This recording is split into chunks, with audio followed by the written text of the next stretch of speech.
Hello, friends. Welcome to Creative Medicine.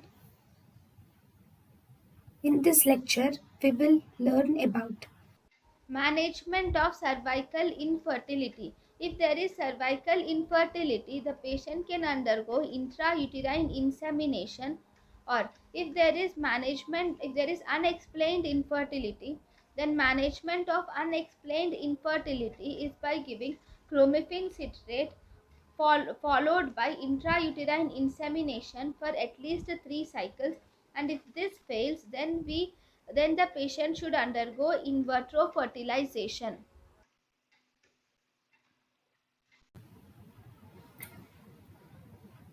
thank you and thank you for watching.